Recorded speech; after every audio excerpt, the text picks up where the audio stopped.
a high quartile that's be doing it every 6 months. And then there's the next one that does a little less and less one, and then the one that doesn't do it about once every 2 to 3 years. And you could see the lines that would come down. And then they looked at outcomes, and the outcomes were no different. And they were very intrigued by this, and they tried to figure out, was there an economic benefit? And, well, there was an economic benefit. Was there an economic impetus for doing that? And they analyzed that, and there wasn't. And the only thing they could come up with that was causing the variation was local habit. That's how I was trained. It's the culture where they work. It's the culture of their senior partners. This is how we did things. This is how we've always done things. And again, it gets to the point of getting the data and the guidelines to the physicians. In fact, we have some apocryphal messages that we know of one a very large 45-member cardiology group in Chicago, where they put the nuclear AUCs up in the lab, and the amount of studies went down 15% the first year, just by posting the AUCs. It changed their habit, and that's the point, that MedPAC made these recommendations to change payment.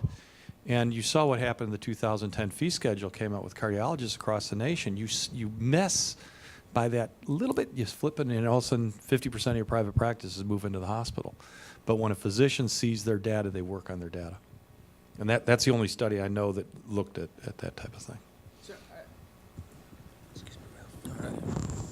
So I might just comment, the highest use community had the data shared with them about 6 months ago. No, actually a little longer ago, maybe 9 months ago. And so the registry data takes a little time, and claims data takes a little time. Within about 6 months, we had about a third reduction in diagnostic angiography and a 15 to 20% reduction in the invasive procedures. There's still opportunity, and it's been more recent that, as a result of this variation, we asked hospitals to who contract with us to submit their NCDR data to us. We actually had, for this presentation, actually had a hospital doesn't even contract with Providence Health Plan asked to have their data displayed to their credit, because they're interested in getting as much transparency as possible. And I think that the comment I would make is that there is a correlation between the claims frequency and what we see on the registry. And I think that if there isn't concordant, there are other mechanisms to get accurate data. Ty mentioned in Maryland that there now is a requirement for independent blinding. If there wasn't a correlate of the cath readings, because if there isn't a correlation, that would be needed. Patient self-assessment of their angina symptoms and how it limits them, a functional test. We're actually going to be doing that in total joint replacement, so that there's a patient self-assessment of how their arthritis affects how much pain they're having, how it affects their functional status, a standardized tool that the orthopedic community selects, so that there's transparency about case selection, and then pay for performance about a 6-month follow-up, so we can see if there's variation in outcomes, and sharing that information with people. And because I think that for the most part, people want to do the right thing. I think gaming is uncommon, and I think that eventually it catches up with people, and no one wants to be in that situation. I just want to add one thing, because it hasn't received a lot of attention. Ralph had brought up Focus in Imaging, which is an effort by the ACC to, dare I say, curb or limit inappropriate imaging, but really redirect people into the appropriate use of imaging where it's appropriate. Interestingly, when you look back, the original SPECT publication was one of the first appropriate documents. It initially received a lot of attention at that time. There was recently a poster, I don't recall if it was ACC or AHA, that looked at the inappropriate rates, and they have not substantially changed depending upon different regions. There still is a suggestion that 12% of nuclear studies in this country, are inappropriate. And so I think the reason that this has garnered so much attention is because of the billboards that exist, the very popularized in the press cases of people who are getting unnecessary invasive procedures.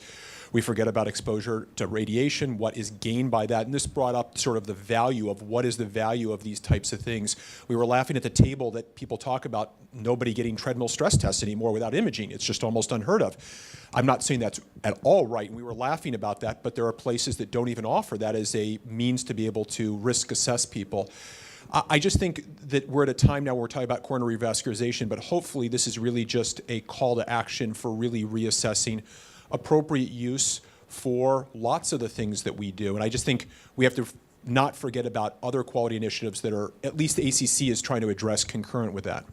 Let me answer another question that was about bringing in the patient. I think you asked that question. That's one of the reasons we decided to go with the Choose Wisely program with the ABIM Foundation, and pick the things we did so that it wasn't so much to change the physicians in what they're doing, because these were all Class 3 recommendations in the guidelines and all scored inappropriate in the AUCs. But it was to give the physician a tool that they could actually show the patient that, look, you don't need this. This is not recommended. This can lead down Primrose Lane to go into doing things that you don't are, because if it's likely than not that the patient is normal, they're more likely to have a false positive than a true positive, and that's going to lead you in the wrong direction then, and you're going to end up doing things that aren't necessary for that patient and are unsafe. So we viewed it as a tool to help in dealing with the patients and the understanding the expectations. You know, I have a colleague that said no one nowadays can accept a diagnosis without a test. Now, being tall, bald, gray, and old, with a deep voice that I could talk to the grandmothers, I could convince them that they didn't need an echo for a functional murmur. But my younger colleagues, they didn't show that confidence, and they did far more echoes.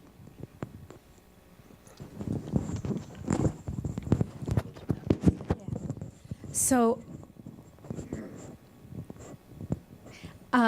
while I'm talking to Rich Rom, I want Brian to tell me how he gets his colleagues every Wednesday to a cath meeting. In terms of Peace Health's approach to this, I think we have the same issues that have been described by all of you. Collecting data retrospectively is difficult and is fraught with error. And we're gathering information now. We are in the process of changing information systems, so that has put a lot of this on hold because it's difficult while we're undergoing this transition to move forward with this. So.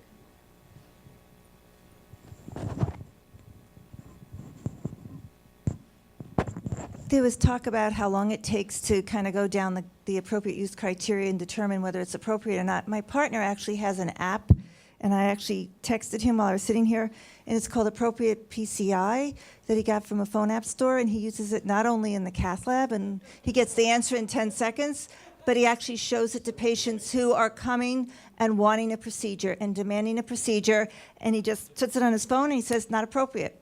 So it's there and it's out.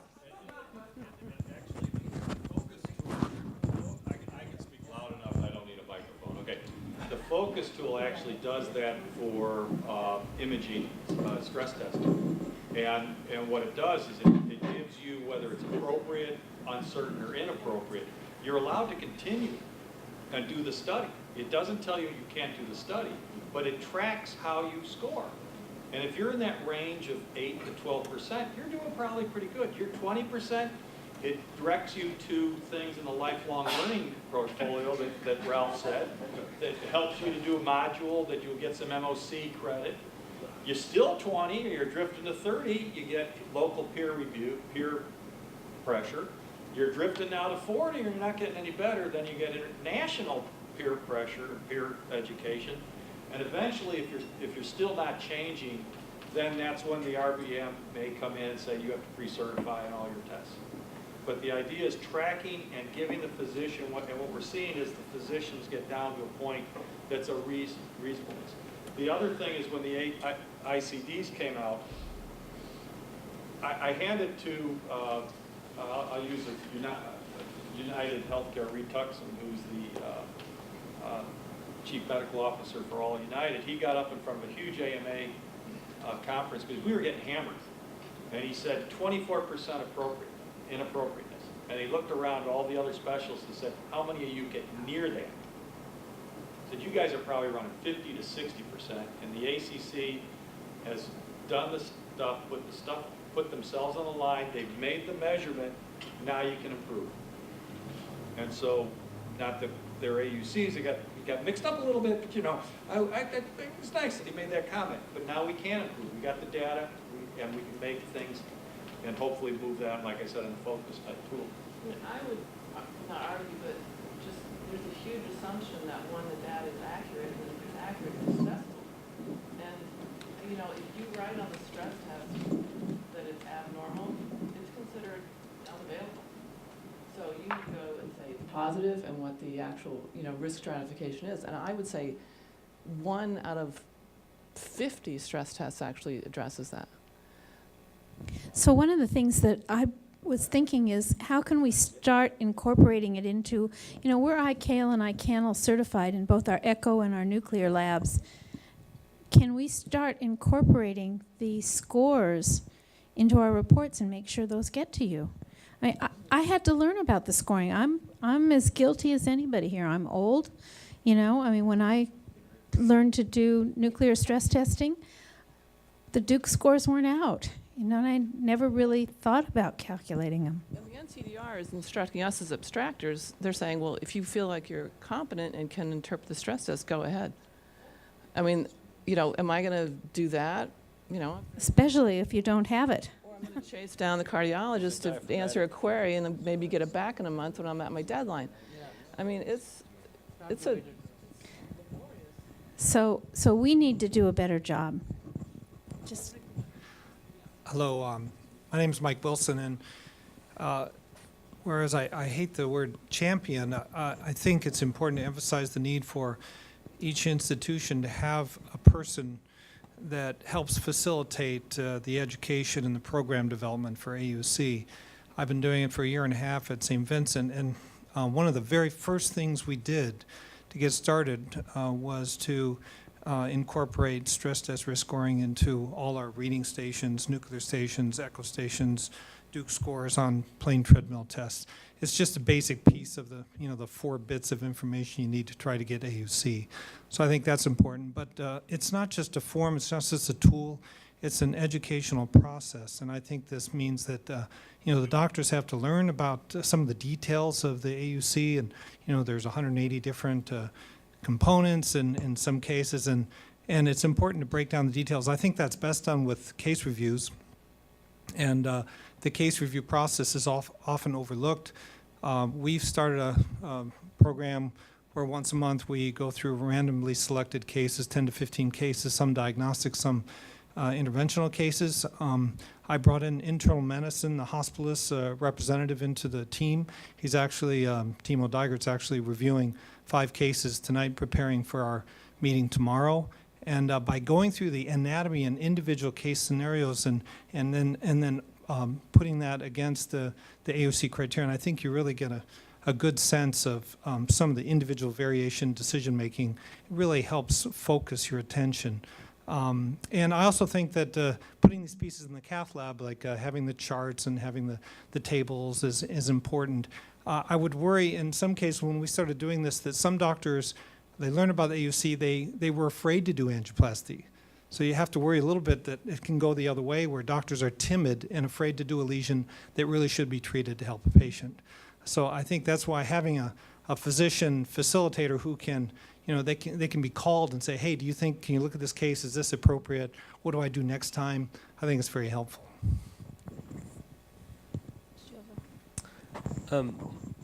I guess I don't yeah, so my name is Ali Ramtul. I'm one of the cardiologists with the Providence system on the east side of Portland.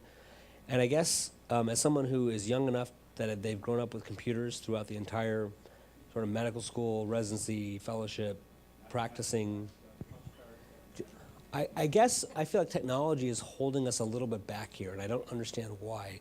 I don't understand why you can have a fancy, I mean, I have one in my pocket, I can look up the AUC stuff, I can look up to see if the Lakers won. I don't understand why you can't click on 8 boxes in some kind of a system which, you know, has a algorithm and tells you right there then on the spot what all this data that people have collected over millions of patients will then translate to X, Y, and Z outcome. And obviously, there are tens of millions hundreds of millions of dollars at stake here, and why this hasn't been developed yet. I mean, I know you guys have been addressing this at a national level. Ty sits on a lot of this stuff from a local level and a national level as too, but it seems to me like that's holding us back a little bit. And I don't understand why this hasn't been further advanced.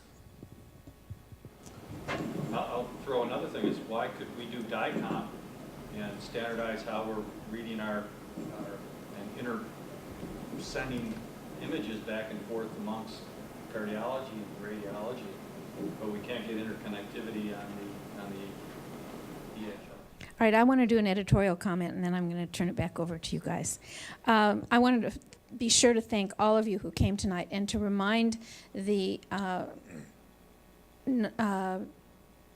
CCAs, the clinical care associates in the audience, that would be the nurses and the techs, that we have a special category of membership in the ACC for you, and I would invite all of you to join and help participate in making our Oregon ACC chapter even stronger than it is. Okay. And just as I don't want to drag this on, but I think it's been a challenge in working with different vendors to have them realize that this is a priority. And I got to believe that they probably have asks up the wazoo of things that people want as part of their systems. But having talked to several systems, this is a challenge. And even talking to people very high up in senior leadership, this was a hard thing because their allegiance, and it often took multiple clients, as they refer to it, rather than just physicians, those people who pay the bills, to really come and say that this is an absolute necessity that has to be a part of it. I agree with you. It just seems totally illogical that this can't happen faster, but I think it's quite hard to do. And then I think the piece that's hard is, maybe not so hard, but it requires a coordinated effort, is really getting the people like Jimmy Chang, Jeff Westcott, others from around the country who really have an interest in health IT to come up with what are the standards, what are the discrete data elements that we have to capture, and then marrying those with our registries so that they really just auto-populate in one location. And even going to the different vendors, trying to sell them that that's important to do, it's been a difficult. Well, we're doing it for free for the vendors. It's a service. But still, there's Right. And I think the issue right now is their priority is meaningful use and making sure that their product is actually certified for meaningful use so they can get paid and continue to have clients. But I think this is becoming an increasingly important thing, and I think we as an organization bonding together and saying we demand this is really where they listen more than anywhere else. So as organizations come together and say whoever your EHR vendor is, EMR vendor is, you go and you say this has to be a part of it in trying to reach that attention. And as more and more people do that, I think there will be a groundswell of effort to really just say they got to do it. And I think there are some EMR vendors that are now becoming certified for NCDR registries, and so it's becoming a challenge. One other final point I just want to mention is, for any of you interested in Mayo Clinic proceedings, just this last week, Megan Quailwright wrote a nice editorial about shared decision-making and consenting for the cath lab. It wasn't as detail-oriented as John Spurtis's work, but it really showed out of 100 people how many people, based on courage data and other data, would be improved in terms of their anginal symptoms. And it showed actually neat graphs of 6 months, 1 year, 3-year data in terms of, on a population average, how many people would improve. I think these are the data that actually people understand. Same thing, we don't have shared decision-making before stress testing about what the implications are with false positives, be more likely often in these situations. And I think the responsibility for us as an organization and as a group of providers is we really owe it to our patients to be able to provide them with appropriate information to make an educated decision. And I would argue a lot of providers don't have that information.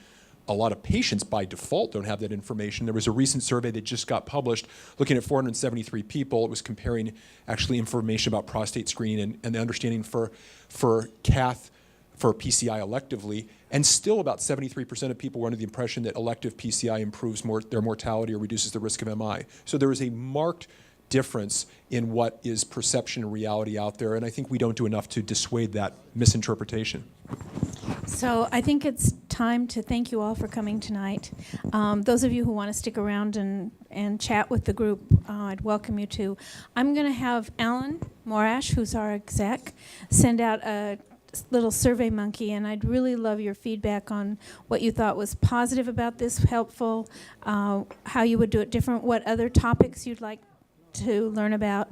And just take one more moment to say, Bob Gluckman, thank you for working with us.